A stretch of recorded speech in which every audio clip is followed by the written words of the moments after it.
Hey guys, what is up? It is Bibzuda7 here again, and welcome to another Hardcore Iron Man progress video here today. In this video, we have got the pretty sizable clue opening that I was talking about in last week's episode, as well as a bit of a small low-level PVM grind that we went on to get a certain item, and I guess you guys will see by the end of the video whether or not we did manage to pick that up. But yeah, so without further ado, we're going to go ahead and jump straight into the clue scrolls here. And we are starting off with 21 elites and 24 hards here in the inventory.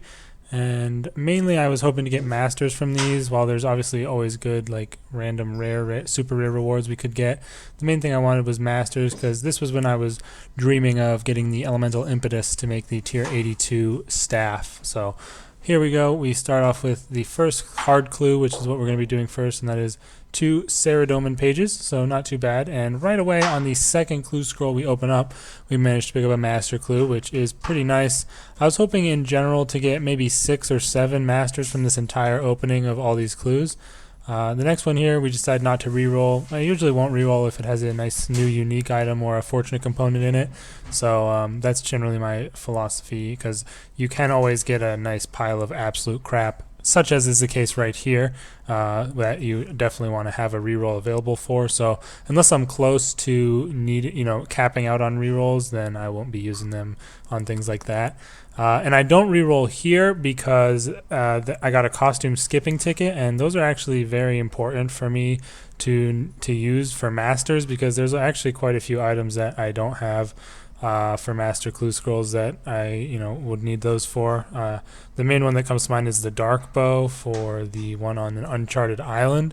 So we're really hoping to get some of the costume skipping tickets as well from this opening in order to make the masters a bit easier. Although I didn't really know at this time, because I wasn't aware of all the master clue items or requirements, but there's actually a lot of skill requirements that I don't have as well. So hopefully we don't get any of those when we are ending up with these masters.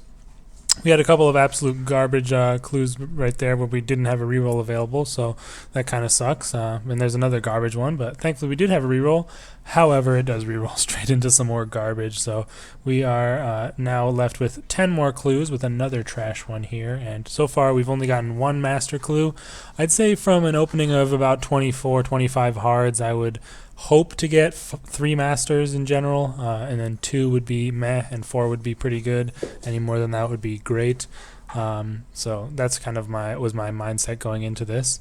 We got a nice double U comp bow here. Obviously these fortunate components are going to be quite important coming down the line when I get higher on invention for making some alchemical onyxes to get myself, the luck of the dwarves, grace of the elves, passage of the abyss, and ingenuity of humans items, as those are all pretty dang useful. The one I'll probably get first is going to be luck of the dwarves. Got to be, because if I ever get a cheese and tomato bata, man, I will not be able to handle it, I don't think, because that would really suck. Nothing really to note on those last couple of clues. This one is especially bad. However, we do get an interesting little white unicorn mask on the reroll, so that's a pretty cool little item, I guess. I think I actually already had one of those though, but yeah, I also got myself a rune plate body H5 from this. 2 more clues to go, and thankfully we get a second master from the hards on the second to last one here. Otherwise a garbage clue, but nice to get the master. And we get back-to-back masters to end it off. So we do manage to pick up 3 masters from the 24 hards, as well as a little Zamorak kite shield in there as well. So yeah, now we're going to be moving on to the 21 elite clues, and funnily enough, from this clue opening I filled my entire bank up. So this was back when I went ahead and bought 20 bonds on my main, traded them over to this account, and now I have max bank space. But I didn't have any bank boosters before this, and doing these clues actually filled my entire bank up. And I want to keep a lot of loot that I get. That's kind of like what I like to do on Iron Man, is like build up pretty like cool looking big loot tabs of stuff. Especially clue stuff is nice for that, and that is why I need the bank space. But we're going to get started on these elite clues here, 21 of them, the first of which is actually not too bad. I decided to keep this because, you know, something like 9 Super Restores is honestly worth keeping in an Elite Clue because the items you can get really aren't that great. Also, Grapevine Seeds are pretty good to get for planting, obviously to get maybe some Super Brews. And then on the third one here, we get a Master Clue, so that is our 4th one. Again, I mentioned I was hoping for 6 to 7, maybe 8 from this opening as a general goal. So we are on pace for that for the most part. We go ahead and get ourselves an ornament kit here, which I also decided to keep, so we have a couple of rerolls stocked up in case we get some garbage. However, we managed to pick ourselves up a Bandos Coif there, which is a decent item, and we're going to obviously keep that, so no need to reroll.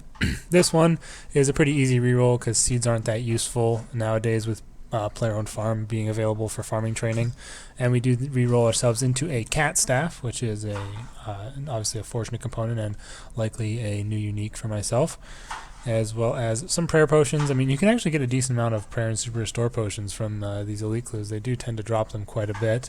However, I do believe I go ahead and re-roll this one away because the other stuff alongside the prayer potions is quite useless, to be honest. However, we get even more junk, so we re-roll again and actually get ourselves another master clue there, which is nice to see, as well as a dragon staff. So that puts us up at a nice solid 5 master clues at this point with 14 elites to go. I really don't know why there's rune stone spirits showing up in these clues. I don't remember getting rune ore from clue scrolls, or, well, maybe you did get rune bars, I'm not sure, but you hate to see getting stone spirits in these clues.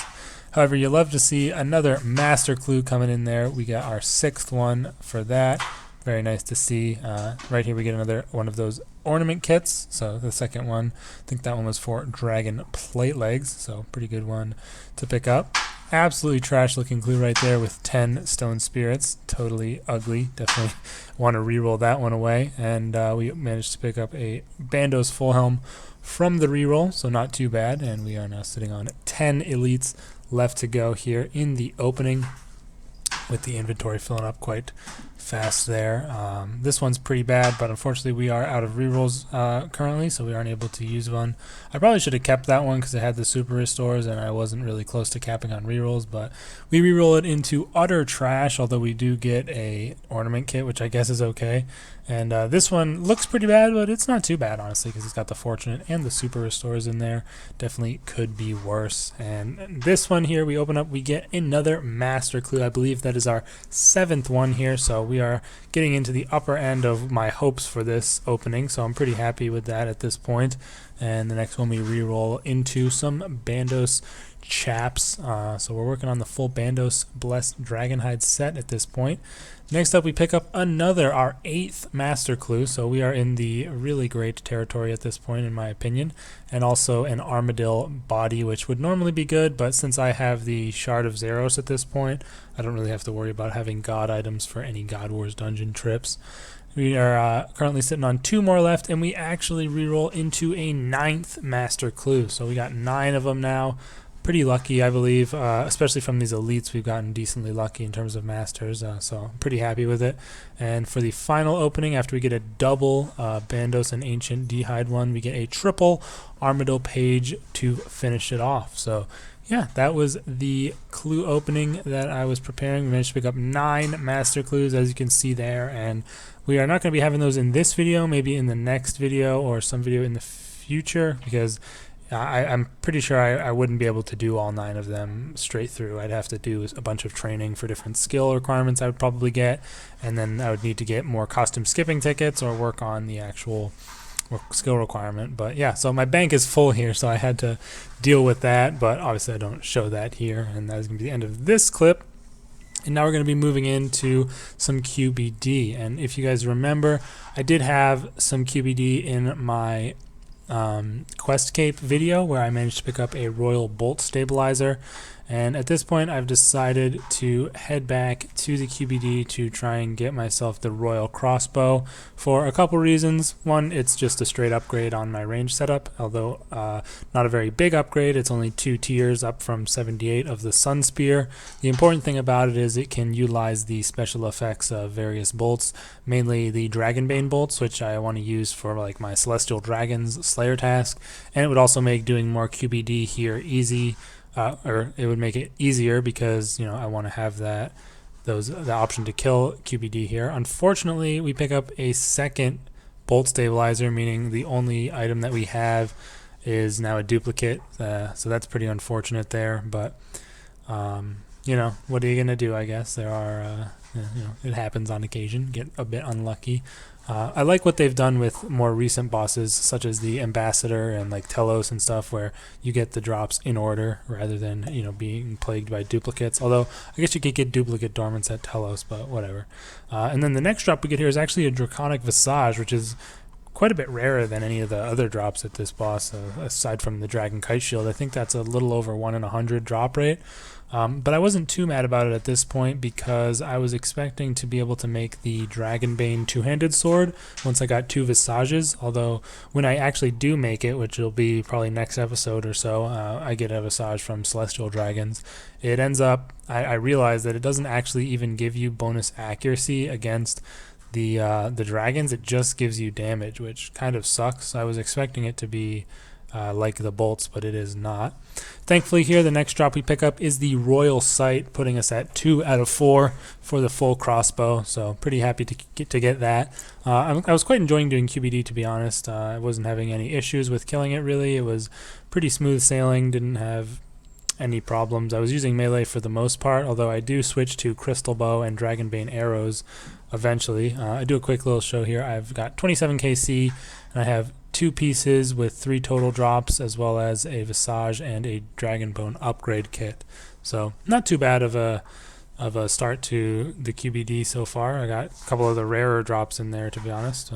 So yeah, this is where I switched to the Crystal Bow, which it actually wasn't too bad using the Crystal Bow and the Dragonbane arrows. It was pretty comparable to using melee, so it didn't really make a huge difference to me either way which one I ended up using, but this was the setup I was rocking for now. I think I also had, or maybe I didn't have the Reaper task at this point, I'm not sure. But the next drop we pick up here is thankfully a Royal Frame, which puts us at 3 out of 4 pieces for that Royal Crossbow, of course. Now we're only missing the Royal Torsion Spring, and that is what we're looking to get here and to complete our crossbow. And then actually, once we do get, if we do get the Torsion Spring, the only things that will be missing for the collection to be complete would be the pet and the Dragon Kite Shield. So that'll be pretty good. Although I do like doing QBD, especially on Iron Man, or well, mainly on Iron Man rather, because the drops are quite good. Unfortunately, we get ourselves another Royal Bolt Stabilizer here, which sucks. That is our third one of that.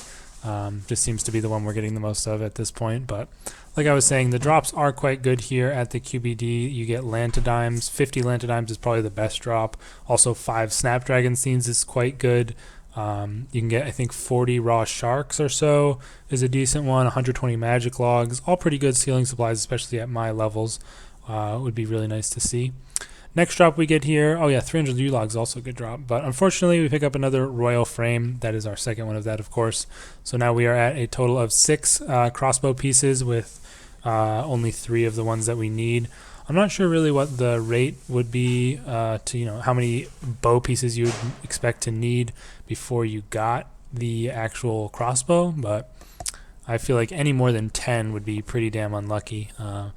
But yeah, here we are again at the coffer, and we actually get, unfortunately, another Royal Bolt Stabilizer, our 4th one, and our 7th bow piece overall. Although we did get 50 Grimy Lantidimes as compensation for that, so could be worse, I suppose. And next up here, we are heading down into the dungeon.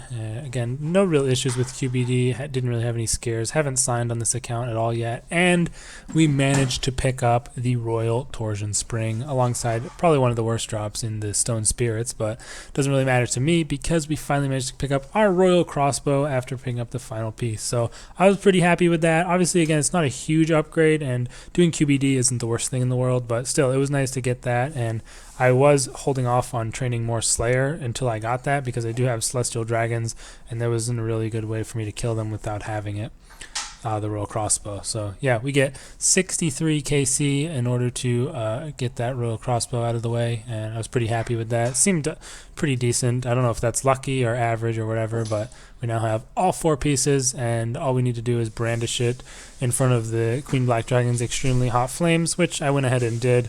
I'm not sure if I have a clip for it, but if I do, then I will show it here.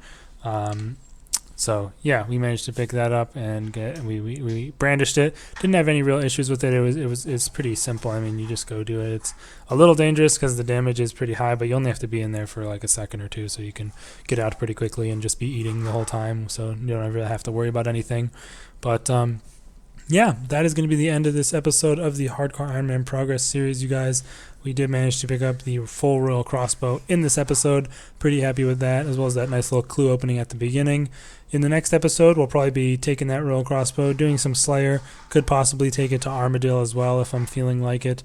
And then we're going to be having some of the lower levels like of PVM, such as maybe some more Zami God Wars. And we're going to try and start breaking into God Wars 2 pretty soon with maybe some Vindicta as our main first boss, since we already have the max rep there from our mining and smithing grind. But yeah, we're going to have our normal Monday vlog tomorrow as per usual, and we'll also be making a video on the July month ahead whenever that is released, so you can look out for that. Let me know your thoughts in the comments down below, and I will see you guys in the next video. Peace out.